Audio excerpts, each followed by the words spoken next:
Pihadong hindi nagustuhan ng mga senador natin ang nangyaring banggaan sa dagat. Bok, kamusta ang mood ngayon ng mga senador? Aba, galit na galit mismo si Senate President Mig Zubiri sa nangyaring yan, Bok, ha? Kasi sabi niya, hindi man malinaw pa sa ngayon yung buong nangyari, gaya ng sabi nga sa report ni Jenny, no? Pero malinaw daw sa puntong ito na binaliwala yung buhay ng ating mga kababayang mangingisda dyan sa nangyaring insidenteng yan. Dapat daw, sabi ni Senate President Zubiri, mapanagot yung bumanggang foreign vessel. Pakinggan lang natin, Bok, itong sinabi ni Senate President Zubiri. If there was clear neglect on their part, na alam na nila na binunggo nila yung barko, ay yung fishing vessel, tapos lumubog, hindi nila tinulungan, pinabayaan, kung may clear intent na gawin yun, that of course, charges of homicide can be filed against the ship captain and the ship mates. We have to ask for indemnity. No? Kailangan natin na para sa pamilya, sa tatlong pamilya, dapat bigyan ng financial assistance. For sure, the government has to stake a claim for financial assistance on behalf of the three families.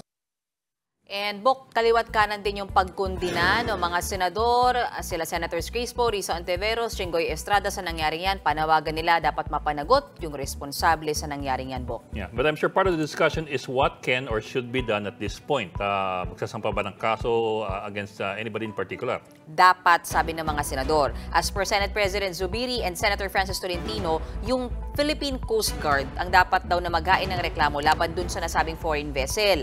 Dahil pasok sa ating exclusive economic zone, yung pinangyarihan ng insidente, pwede pala yan, Bok, na i-file sa local court natin. And then, pwede pang maghain ng reklamo para sa danyo sa international court naman, Bok.